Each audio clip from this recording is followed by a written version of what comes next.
Chapter 2. Would rather not have this foreshadowing. I know it's a little late, but let's get this celebration started. Cheers, cheers. Following Alisa's lead, the 6 of them, divided by gender on opposite sides of the table, clinked their glasses together.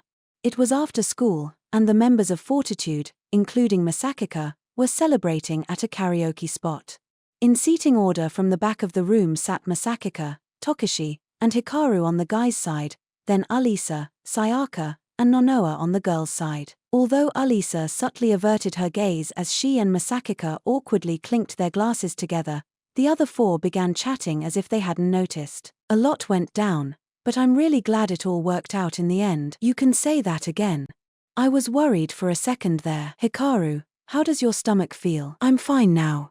Thanks, Alya. Hikaru smiled in a troubled manner while he rubbed his stomach where the delinquent had punched him. I still can't believe that actually happened.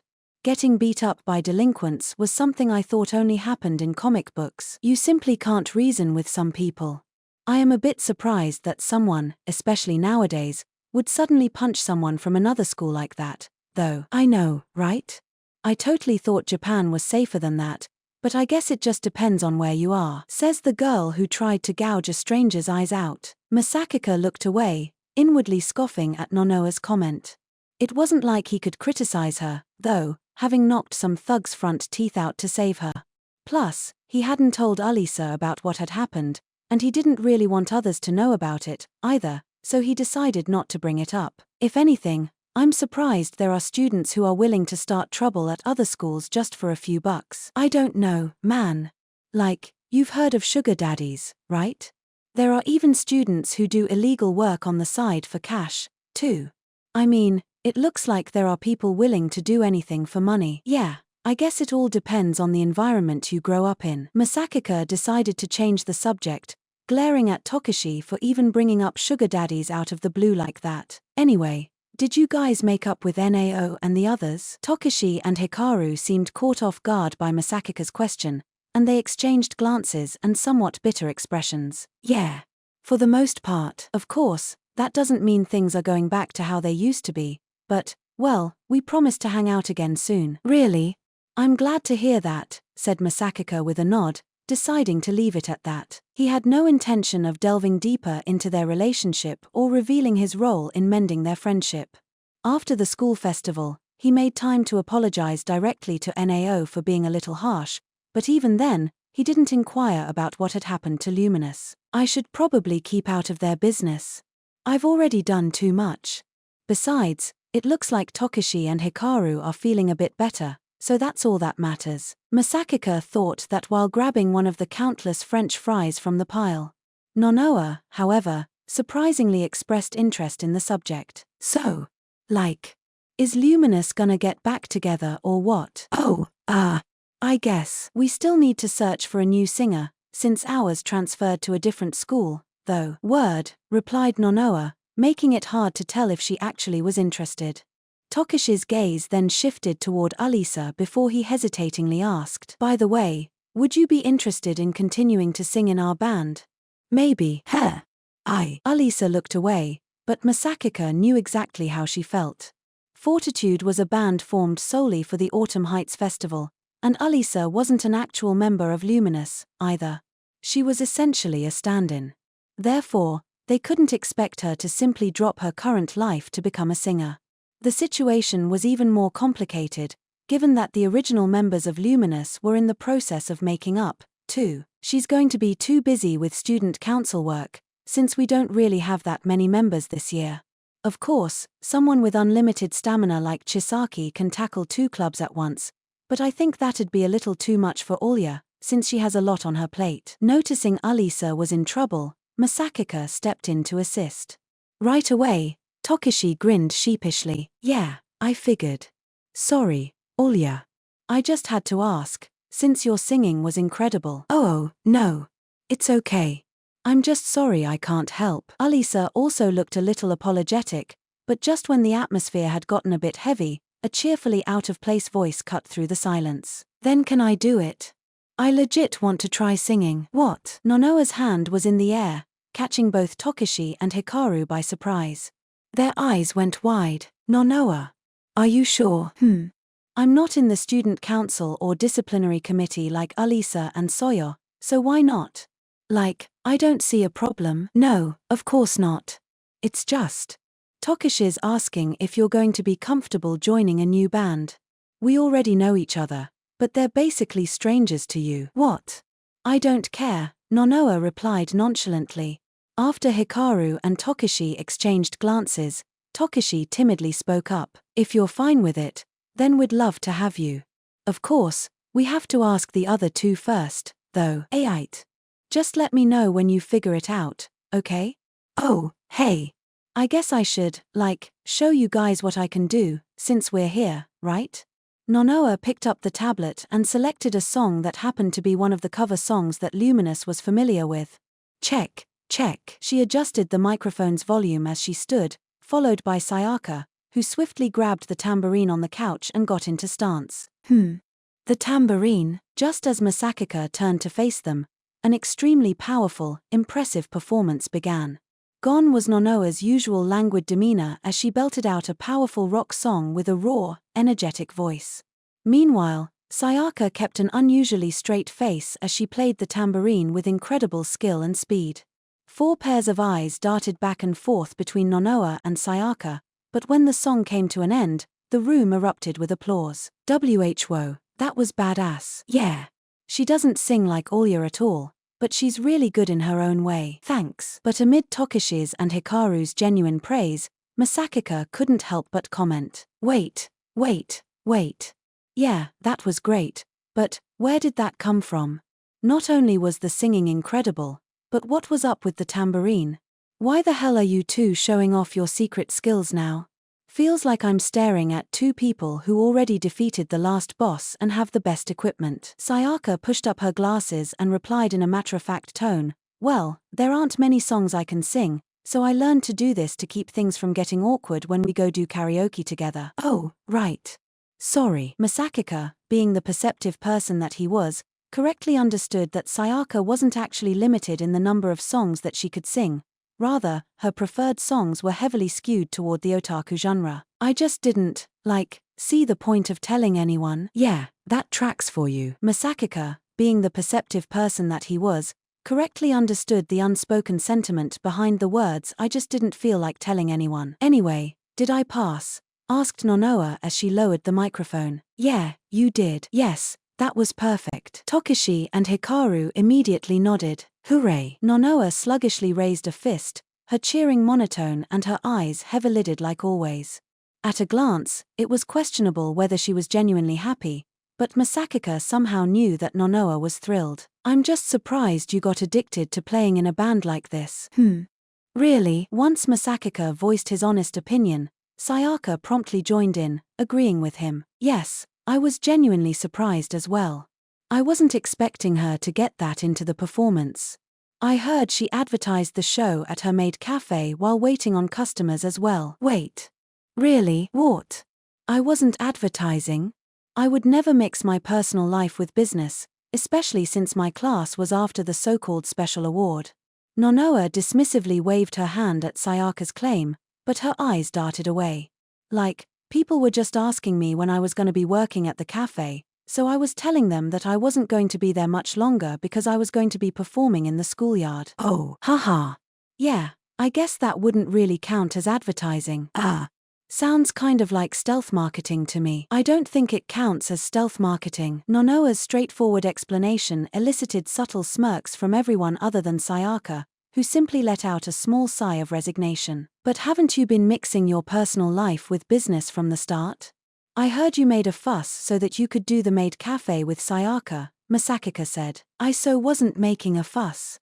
I was just, I wanna do whatever our class ends up doing with Soyo when asked about our class attraction for the festival, and then everyone just made it happen. Class DS world really does revolve around you, huh? Speaking of blurring the lines between personal life and work, there was a certain maid who'd helped with her mistress's class attraction as well, so Masachika decided to drop the subject out of fairness. I didn't really think much about it because she really blended in at the time, but Ayono's in Class C. It hit him out of the blue yesterday, but when he asked Yuki about it, she told him that Ayono was apparently treated as her stand-in while she was out.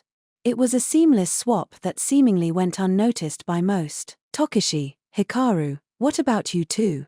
Did you have time to go check out their maid cafe? Why yeah, we stopped by for a second after our performance. Nonoa wasn't there, though. Oh, seriously? Did you two enter the raffle? Masachika grinned while thinking back to the countless guys salivating over the chance to get their picture taken with their favorite maid. But Tokishi didn't seem to want to make eye contact with him, so Masachika blinked repeatedly in utter astonishment. Wait. Did you really? They actually bought 3 raffle tickets, Sayaka revealed. Seriously? Masachika's eyes were as wide as saucers, and he was trembling in shock. Well, stammered Tokishi, but before he could finish his unclear sentence, Sayaka continued with a sigh. On his third draw, Tokishi managed to pull a winning ticket, too. And out of anyone he could have chosen, he chose me. I was surprised, to say the least. Why yeah, you know? I just wanted to take a commemorative photo. It's not every day we get to see you dressed like that, after all, Tokishi blabbered, channeling his inner auctioneer, but there was something about him that seemed a bit off to Masachika. What's he so worked up about? Though Masachika was bewildered, Alisa nodded in agreement, as if she didn't notice anything wrong with their friend's behavior at all. It really was a fresh look. Masachika seemed to prefer Nonoa, though. No, Sayaka basically forced me to do that. Did you take a picture with Nonoa or something? Yeah. Now that I think about it. Sayaka, how did you rig it so I'd pull the winning raffle ticket? Masachika quickly changed the subject, only to be met by Sayaka's feigned innocent gaze. Good question. I completely forgot. Come on, what happened? I just magically happened to draw the winning raffle ticket, so I was curious. That's all. Wait. Were the odds of pulling a winning ticket that low? Tokishi got a winning ticket on his third try, right? Hikaru confirmed. I saw around 4 people who drew over 7 raffle tickets and didn't even win once, Masachika said. Wow. The 3 guys in the group all shifted their gazes toward Sayaka, who simply shrugged back. We didn't receive any complaints from the school festival committee. That's exactly what someone guilty would say. As Masachika glared at her reproachfully, Alisa suddenly spoke up, as if she had remembered something. Now that I think about it, did nobody get hurt during the incident at the festival? I heard that a group of thugs went to Class D to start some trouble. Nothing major happened. They creeped the girls out, but the vice president of the disciplinary committee apparently handled things. The vice president? Oh, Kiryuin. Violet Kiryuin? Alisa uncomfortably calling Samaya by her supposed real name brought a sharp, smug grin to Masachika's lips. No, Alya. You have to call her Madam Violet. She loves it when you call her that. It feels more friendly to her. It sounds to me like you're kind of mocking her, Masachika. Yeah, man. You must not value your life. Masachika was spouting nonsense with a completely serious expression, earning him dumbfounded looks from his 2 best friends. In reality, Sumaya's reputation within the school was more than deserving of the title unattainable beauty, since she was out of everyone's league. Possessing a good family background, stunning looks, and a great personality, she would have been hailed as one of the school's 3 most beautiful girls, had she not humbly declared, "It would be presumptuous of me to even consider myself in the same league as my lady." Therefore, it was no wonder that Tokishi and Hikaru were dumbfounded by Masachika's audacity to essentially mock such a respected and envied goddess. Masachika himself, however, remained completely unfazed. It's a testament to her character. That's all. I guess you could say that, said Hikaru, sighing with exasperation before suddenly turning to face Sayaka, as if he had recalled something. By the way, is Samaya going to be the president of the disciplinary committee now? Taiki Kaji ended up resigning after taking responsibility for the lapse in security, right? Masachika's eyebrow twitched. Taiki Kaji had been the student council president in middle school and was an upperclassman with whom Masachika got along especially well. Taiki had been coerced by Yushu into helping some outsiders break into the school during the festival, but the incident was never made public. Instead, as far as the student body was concerned, Taiki had merely resigned, claiming he wanted to take responsibility for failing to prevent the disaster. Although there was no concrete evidence proving Taiki had been involved in the intrusion, Yuki's wishes had determined his fate. After all, Taiki had wanted to confess his crime and atone for it, but Yuki stopped him. At any rate, she had personally called Masachika after the school festival to explain the situation. I mean, to be honest, I have nothing to gain if Taiki ruins his reputation at school, so I told him that if he wanted to do me a favor, then he should keep his mouth shut about his role in the security lapse and help me with my election campaign. Although it wasn't really something to normally discuss with a rival, Masachika ultimately decided to keep the matter to himself, respecting Yuki's wishes. Of course, if he had wanted to, he could have probably used the debate and what they'd wagered as leverage to force Yushu to testify about his accomplice. If Masachika had been solely focused on winning the election, he should have dragged Taiki down with Yushu as well. However, he chose not to because Taiki was someone whom Masachika deeply respected. I'm not innocent, either. I grew distant from Taiki, since I didn't know how to act around him after he lost the election. He must have been devastated by the outcome, since he was so positive that he was going to win, too. He was torn away from his beloved fiancée and abandoned by those who used to support him, so it's no surprise he went off the deep end. And throughout all this, he had someone who was telling him that he was a friend and that the election results were nonsense, so what was he supposed to do when the only person who seemed to care about him suddenly told him that there was a way he could fix everything? Yushu is seriously a wizard when it comes to manipulating people's negative emotions. Masachika grimaced bitterly as he thought about his schoolmate, whose scheming nature went far beyond some sort of charming label like the black-hearted prince. However, Sayaka shrugged nonchalantly, ignoring Masachika's reaction as she replied to Hikaru's question. Naturally, Sumaya Kiryuin would be next in line to take over, but she doesn't seem to be too enthusiastic about the idea, since Yushu is her cousin and all. There aren't any strong candidates right now, either, so the committee is going to put the decision on hold for the time being. Oh. But, yes. There aren't really that many people who would be better than her for the job, so it makes sense. Plus, Taiki was the student council president in middle school while she was just a regular member, so their relationship in the disciplinary committee must have felt natural to them. Hikaru nodded as if it made sense to him. Then how about you be the president, Soyo? Nonoa blurted out suddenly. No way. What?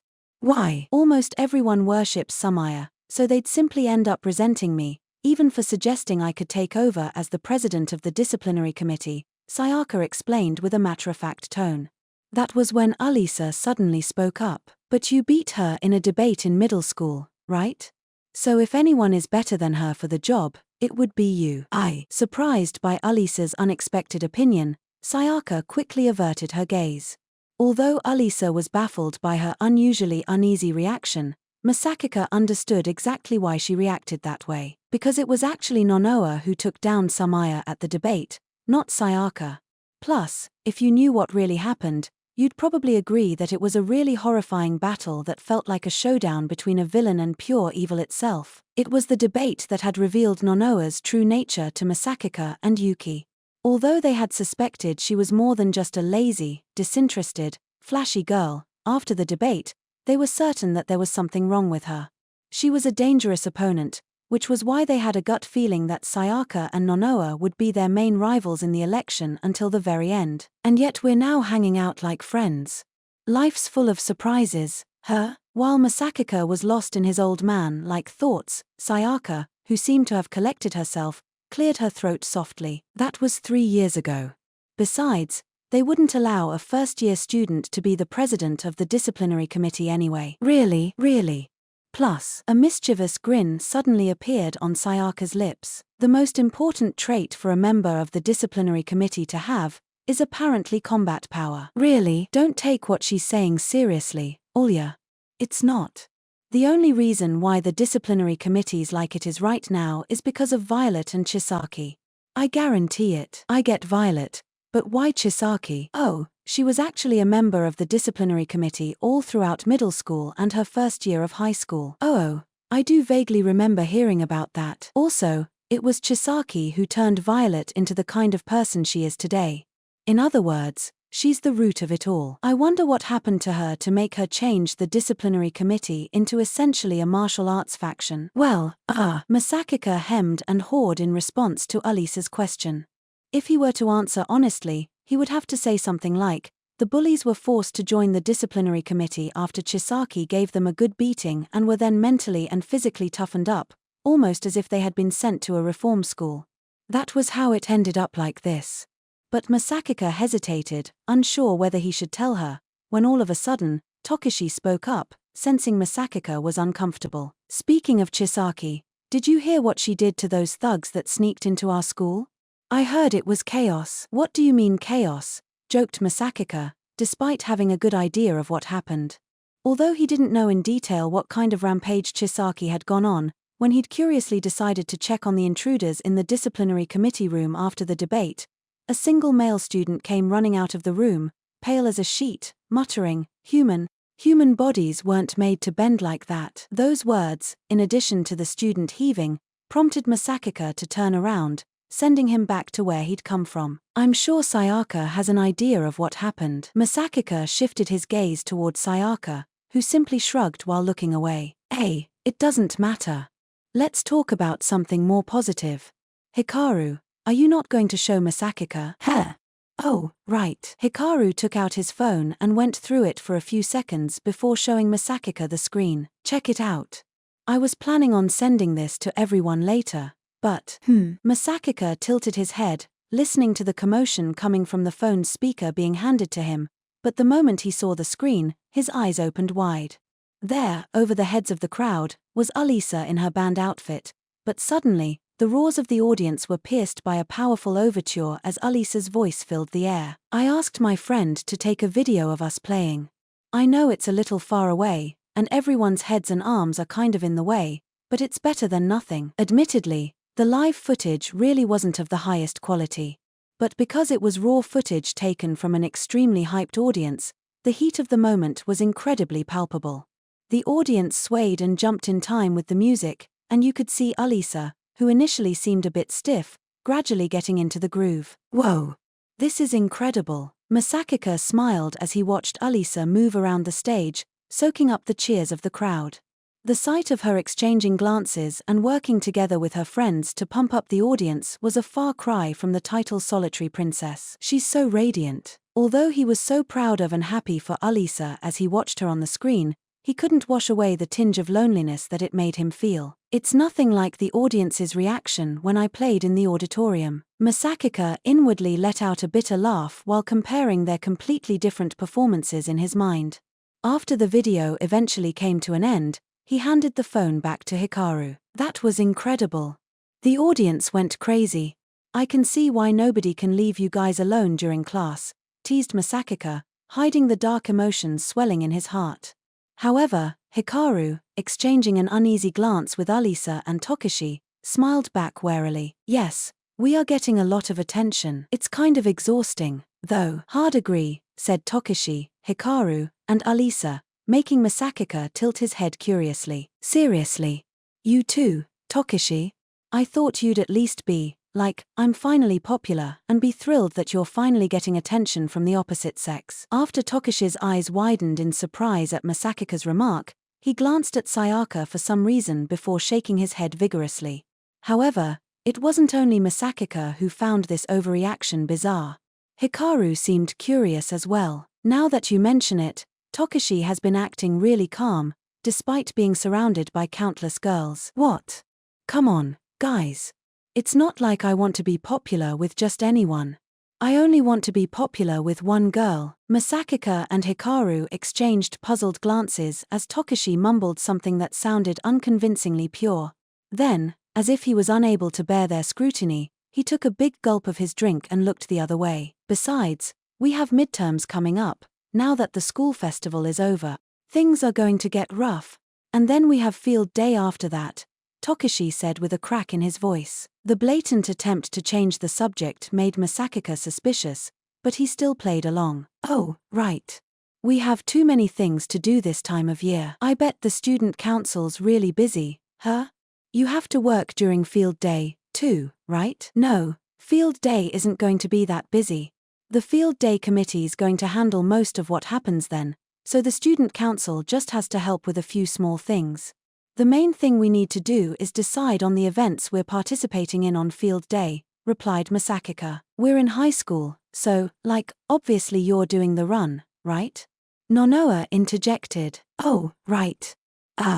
We would need a little time to prepare for that, though. The run. Thanks to her puzzled expression, Masachika could easily imagine a question mark appearing over Alisa's head. This made him realize that he had completely forgotten to tell her about it. It's a little form of entertainment we do during the lunch break on field day. It's essentially a game of chicken fight, or a cavalry style among people running for student council president, hence the name The Run. By the way, we really only do it for fun, so it doesn't matter if you lose, and it doesn't mean you're out of the presidential race, either. You're totally better off winning it, though, suggested Nonoa, making a somewhat tone-deaf remark. Masachika seemed troubled but eventually replied, yeah, I guess winning would be ideal. Plus, we have a bit of momentum going right now, to be honest. The student council speeches we did before the semester, the trivia show during the school festival, the time we removed the disturbance at the festival and kept everyone calm, people are talking about us way more than about Yuki and Ayono, and I want to keep this momentum going and keep our names on everyone's lips. I agree. The momentum is shifting in your favor more than I thought it would, Sayaka commented suddenly.